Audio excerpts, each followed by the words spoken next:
Good evening. So in our last class we had learnt about ionic bond and ionic compounds, right? So आज का ये जो video class है ये standard 10th के लिए भी इम्पोर्टेंट है और ये स्टैंडर्ड 8th के लिए भी काफ़ी इम्पोर्टेंट है। तो आज की इस वीडियो लेक्चर में हम लोग बेसिकली कोवेलेंट बॉन्ड्स क्या होता है ये सीखने वाले हैं। तो हमने देखा था कि आयोनिक बॉन्ड में क्या होता है, आयन्स होते हैं। फॉर एग्जाम्पल अगर मैंने बोला Na और Cl है, ठीक है, तो Na प्लस Cl होने के लिए यहाँ पे क्या है, Na अपना कटायन फॉर्म करता है क्योंकि Na का एटॉमिक नंबर है 11, 2, 8, 1। अब इसको स्टेबल होना है। स्टेबल कैसे होगा, तो ये नोबल गैस कॉन्फ़िगरेशन अटेन करने की कोशिश करेगा जो है helium, neon, argon, krypton, xenon और रेडॉन, राइट। तो वो जो गैसेस है वो लॉकडाउन में है, वो हाईली स्टेबल है, वो कहीं रिएक्ट ही नहीं करती, कहीं जाती ही नहीं घूमने, किसी से रिएक्ट ही नहीं करती है। तो ये सारे एलिमेंट्स स्पून के जैसा होना है। तो ये लोग क्या करेंगे, ये आउटर शेल में ऑक्टेट या फिर डुप्लेट करने की कोशिश करेंगे। So sodium will donate 1 electron, ठीक है, अपनी एटमॉस्फेयर में इसका इलेक्ट्रॉन बाहर निकल जाएगा due to some external energy, कोई एनर्जी की हेल्प से, अपने आप तो नहीं निकलेगा, ठीक है। तो ये हो गया 2,8, तो इस वजह से 10 इलेक्ट्रॉन और 11 प्रोटॉन, तो ये हो गया +1। वैसे ही क्लोरीन 17 होता है, so 2,8,7। So instead of donating it will accept 1 electron to complete its octet state. तो ये हो गया 288, तो 17 प्रोटॉन 18 इलेक्ट्रॉन, इसलिए -1। अब ये दोनों एक दूसरे को अट्रैक्ट करेंगे क्योंकि ये अपोजिटली चार्ज आयन से, इलेक्ट्रोस्टैटिक फोर्स ऑफ अट्रैक्शन होगा इनके बीच में और बॉन्ड बनेगा, करेक्ट। सो ये था हमारा आयोनिक बॉन्ड, जिसके कुछ आपने प्रॉपर्टीज पढ़े होंगे। क्रिस्टल स्ट्रक्चर बनता है इनका हमेशा क्यूबॉइड शेप, मैंने आपको समझाया था फ्लोरीन और लिथियम के एग्जाम्पल से। अब इनका मेल्टिंग और बॉइलिंग पॉइंट हाई रहेगा, ये ब्रिटल रहेंगे ऑब्वियसली, ठीक है, क्रिस्टलाइन है। तो अब कोवेलेंट बॉन्ड क्या होता है ये देखते हैं। अब कोवेलेंट बॉन्ड में क्या होने वाला है, कोवेलेंट बॉन्ड तब बनता है जब हमारे दो नॉन मेटल्स एक दूसरे के साथ रिएक्ट करते हैं। आयोनिक में एक मेटल होता है और दूसरा नॉन मेटल होता है, correct, metal plus non metal. लेकिन कोवेलेंट में दोनों ही नॉन मेटल है। अगर सपोज मैंने कहा कि वाटर बन रहा है, वाटर में क्या होता है, हाइड्रोजन प्लस ऑक्सीजन होता है, राइट। अब हाइड्रोजन और ऑक्सीजन, H2O इज वाटर, तो हाइड्रोजन भी नॉन मेटल है, ऑक्सीजन भी नॉन मेटल है, दोनों को इलेक्ट्रॉन चाहिए। हमने देखा था नॉन मेटल्स का इलेक्ट्रॉनिक कॉन्फ़िगरेशन जनरली उनके वैलेंस शेल में 4 से ज्यादा इलेक्ट्रॉन होते हैं, 5, 6, 7 या फिर 8, है ना। 8 वाले नोबल गैस, 5, 6, 7 वाले अदर नॉन मेटल्स। तो दोनों को इलेक्ट्रॉन्स चाहिए ऑक्टेट करने के लिए, तो इसीलिए ये दोनों एक दूसरे को तो कोई देने वाला है ही नहीं, तो they will share their electrons. तो covalent bond is formed by sharing of electrons between two non metals, between two non metals. This is important, sharing of electrons between two non metals, ठीक है। यहाँ पे give and take, यहाँ पे sharing. Electrostatic force of attraction यहाँ पे होता है van der Waals force of attraction, ठीक है, van der Waals force of attraction, नाम याद रखें। अब कोवेलेंट बॉन्ड 3 टाइप की होती है।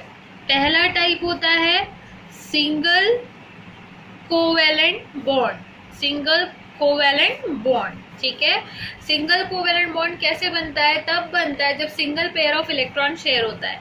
फॉर एग्जाम्पल अगर मैंने बोला कि H2 बनाना है, H2 मॉलिक्यूल, ओके, तो H2 कैसे बनेगा, मेरे पास एक हाइड्रोजन है, आउटर शेल में एक इलेक्ट्रॉन है, प्लस यहाँ पे दूसरा हाइड्रोजन होगा, दूसरा इलेक्ट्रॉन होगा, ठीक है, इसका आउटर शेल का इलेक्ट्रॉन, ओके।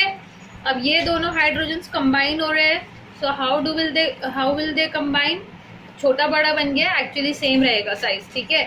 तो इस तरीके से पहला हाइड्रोजन और इस तरीके से दूसरा हाइड्रोजन, फाइन। तो पहले का इलेक्ट्रॉन घूमते घूमते घूमते घूमते कहीं यहाँ पे आ गया, इस पॉइंट पे आते ही इसको इस न्यूक्लियस से भी अट्रैक्शन फील हो रहा है, न्यूक्लियस में प्रोटॉन है जो इसको खींच रहे हैं, ये वाले न्यूक्लियस से भी इक्वल अट्रैक्शन फील हो रहा है, so it get stuck here, कहीं आगे नहीं जाएगा, ओके। वैसे ही दूसरे वाले हाइड्रोजन का इलेक्ट्रॉन घूमते घूमते यहाँ पे आके अटक गया, अब इसको भी इक्वल अट्रैक्शन फील हो रहा है दोनों न्यूक्लियाई से, तो हमारा ये वाला हाइड्रोजन का इलेक्ट्रॉन यहाँ स्टक हो गया। तो इस तरीके से क्या हुआ, ये इलेक्ट्रॉन ये दोनों हाइड्रोजन शेयर कर रहे हैं, ये वाला भी ये दोनों शेयर कर रहे हैं। तो ये क्या हो गया यहाँ पे, क्योंकि यहाँ पे एक पेयर, दो इलेक्ट्रॉन का एक पेयर होता है, राइट, एक पेयर ऑफ इलेक्ट्रॉन शेयर हुआ है, तो इसको बोलते हैं single covalent bond. When one pair of electron is shared between two different atoms and the bond form between them is single covalent bond. उसको रिप्रेजेंट किया कैसे किया जाता है, hydrogen dash hydrogen, single dash से। सिंगल डैश मतलब एक इसका इलेक्ट्रॉन एक इसका इलेक्ट्रॉन, ओके, ठीक है।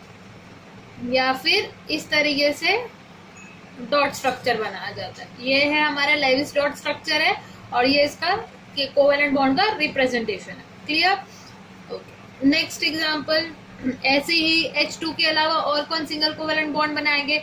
अगर आप HCl का कंपाउंड का आप बना के देखो खुद से, इसके नीचे स्ट्रक्चर, लेट मी सी कि आप बना पाते हो या नहीं। दूसरा होता है डबल कोवेलेंट बॉन्ड, ठीक है।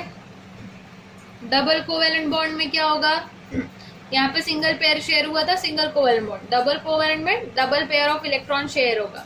फॉर एग्जांपल O2 मॉलिक्यूल है, ऑक्सीजन, ठीक है। तो एक ऑक्सीजन के पास एटॉमिक नंबर 8 होता है, 2,6 कॉन्फ़िगरेशन, ठीक है। तो हमारा ऑक्सीजन कैसे होगा, ये आउटर शेल में 2 इलेक्ट्रॉन्स, पहले शेल में, फिर दूसरे शेल में 6, 1 2 3 4 5 एंड 6। तो यहाँ 2 इलेक्ट्रॉन की वैकेंसी है। वैसे ही और एक ऑक्सीजन होगा, है ना, O 2 electrons and then again we have 1 2 3 4 5 and 6, 2 electron की vacancy. So they will combine with each other. Outer shell इस तरीके से शेयर होगा, इसके 2 इलेक्ट्रॉन्स होंगे यहाँ पे, ठीक है। ये एक इलेक्ट्रॉन, सपोज ये दूसरा इलेक्ट्रॉन, और दूसरे ऑक्सीजन के 2 इलेक्ट्रॉन इस तरीके से शेयर होंगे, ठीक है। और ये अंदर के शेल्स विथ 2 इलेक्ट्रॉन्स ईच, और बचे हुए यहाँ पे कितने थे, 2 शेयर हो गए, 1 2 3 4 बचेंगे। तो 1 2 3 4, ठीक है, ये नहीं होना चाहिए। और वैसे ही 1 2 3 4, ये नहीं होना चाहिए। काउंट 1 2 3 4 5 6 7 8, इसके पास भी 1 2 3 4 5 6 7 8।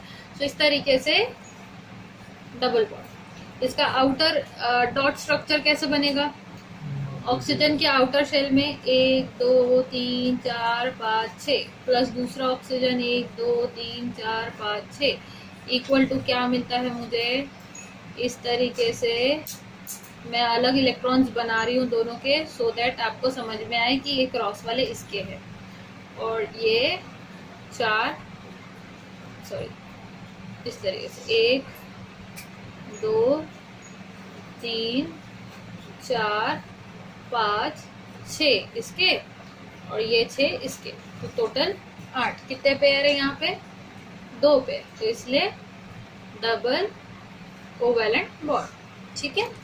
वैसे ये ट्रिपल कोवेलेंट बॉन्ड कैसे बनेगा, जब हमारे 3 पेयर ऑफ इलेक्ट्रॉन शेयर होंगे।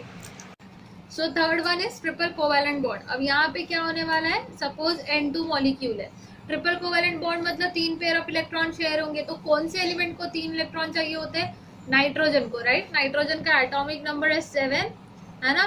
सो 2,5, it lacks 3 electrons in its outer shell to complete octet, है ना। तो 3 इलेक्ट्रॉन चाहिए, इसीलिए 3 शेयर करने वाला बनेगा N2 मॉलिक्यूल, 3 इलेक्ट्रॉन।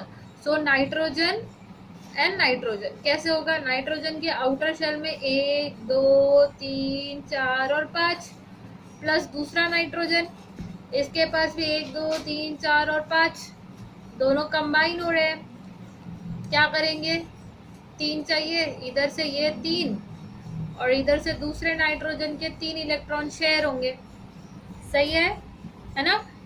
और बचे हुए 2 यहाँ पे बाहर रहेंगे। तो टोटल एक नाइट्रोजन के पास कितने इलेक्ट्रॉन्स हैं, 1 2 3 4 5 6 7 8, राइट। ये ऑक्टेट कंप्लीट, 1 2 3 4 5 6 7 8, इसका भी ऑक्टेट कंप्लीट, सही। कितने पेयर शेयर हुए इलेक्ट्रॉन्स के? 1 2 and 3 pairs are share, hence it is known as triple covalent bond. Clear? तो इस तरीके से जब आप एटम बनाओगे तो इसके 1 2 3 इलेक्ट्रॉन होंगे और इसके इधर के 3। ठीक है, ओके। तो ये आपको स्ट्रक्चर खुद से बना के एक बार ट्राई कर लेना है और मुझे पिक्स भेज देना है so that I can check कि आपने बनाया है या नहीं। इस तरीके से आप चेक ट्राई कर सकते हो CO2 का मॉलिक्यूल बनाने का। कैसे बनेगा CO2 का molecule? Carbon double bond O double bond O, इस तरीके से। कार्बन की वैलेंसी 4, ऑक्सीजन की वैलेंसी 2। ये वाला आप एक बना के देखोगे। क्लियर? नाउ कोवेलेंट बॉन्ड की प्रॉपर्टीज क्या होती है? कोवेलेंट बॉन्ड के जो फिजिकल स्टेट्स रहेंगे कंपाउंड्स के, वो गैसेस भी हो सकते हैं, वो सॉलिड भी हो सकता है, वो लिक्विड भी हो सकता है। H2O लिक्विड है, ये सब गैसेस है, ये भी गैस है। ठीक है, आयोनिक कंपाउंड सिर्फ crystalline, but covalent gases, solid, liquid तीनों। कोवेलेंट बॉन्ड का मेल्टिंग बॉइलिंग पॉइंट कम रहेगा क्योंकि इनका वंडरवॉल फोर्स ऑफ अट्रैक्शन जो होता है वो वीक होता है। Van der Waals force of attraction is weaker force of attraction. Ionic bond में इलेक्ट्रोस्टैटिक फोर्स ऑफ अट्रैक्शन होता है जो स्ट्रॉन्ग होता है। क्लियर?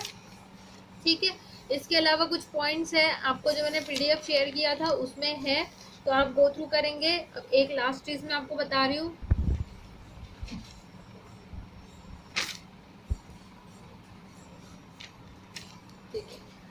आयोनाइजेशन पोटेंशियल क्या होता है? आयोनाइजेशन पोटेंशियल मतलब किसी भी मेटल के आउटर शेल से एक इलेक्ट्रॉन बाहर निकालने के लिए जो एनर्जी लगता है उसको आयोनाइजेशन पोटेंशियल बोलते हैं।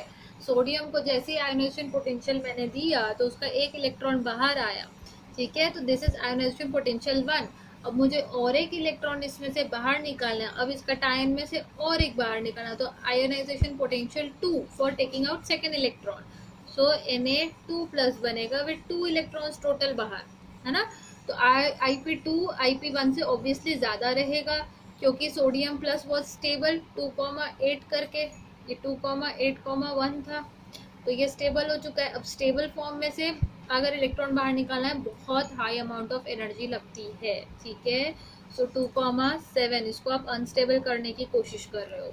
सो IP2 is greater than IP1।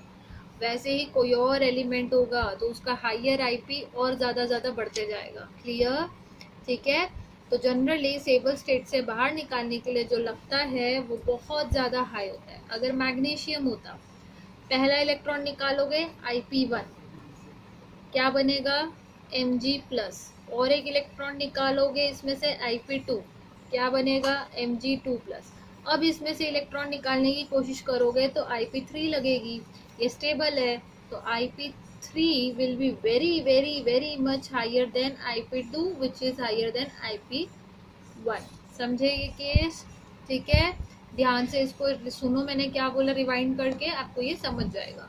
So with this let's stop here. Okay, so electrons निकालने के लिए एनर्जी जो लग रहा है आयोनाइजेशन पोटेंशियल, इलेक्ट्रॉन्स लेने के लिए जो लगता है, सपोज क्लोरीन था, +1 इलेक्ट्रॉन हुआ, ये स्टेबल हो गया, तो इस दौरान इलेक्ट्रॉन एफिनिटी नाम की एनर्जी रिलीज होती है। ठीक है, रिलीज, इलेक्ट्रॉन आता है तो एनर्जी रिलीज होती है, इलेक्ट्रॉन जाता है तो एनर्जी देनी पड़ती है, तभी बाहर आता है। और एक गुरु मंत्र याद रखो, कोवेलेंट बॉन्ड्स जब बनते हैं तब एनर्जी रिलीज होती है।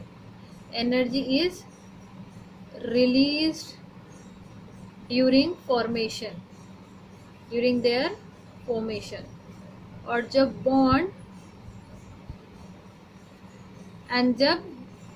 बॉन्ड टूटता है, एनर्जी इज एब्जॉर्ब्ड। बॉन्ड तोड़ना है, ये वाला यहाँ पे मुझे बॉन्ड तोड़ना है तो एनर्जी देना पड़ेगा, तभी ये शेयरिंग जो इक्वल अट्रैक्शन फील करे इलेक्ट्रॉन्स, वो अट्रैक्शन को ओवरकम करके दूर जाएंगे। ठीक है, ये अट्रैक्शन जो इक्वल अट्रैक्शन फील हो रहा है इसको तोड़ के बाहर जाएंगे, तो मुझे एक्सटर्नली एनर्जी देना पड़ेगा। So energy absorb when bond breaks. ठीक है, this is a simple statement जो लाइफ लॉन्ग याद रहेगा, तो बहुत ईजी हो जाएगी आगे की chemistry. So with this let's stop here. आज इमीडिएटली आप लोग जो हमारा वीडियो के नीचे मैंने पीडीएफ शेयर किया है उसको गो थ्रू करो विदाउट फेल, ठीक है। I am even attaching that PDF in the description link of this video, do not fail to go through it. Thank you and have a good day, bye bye.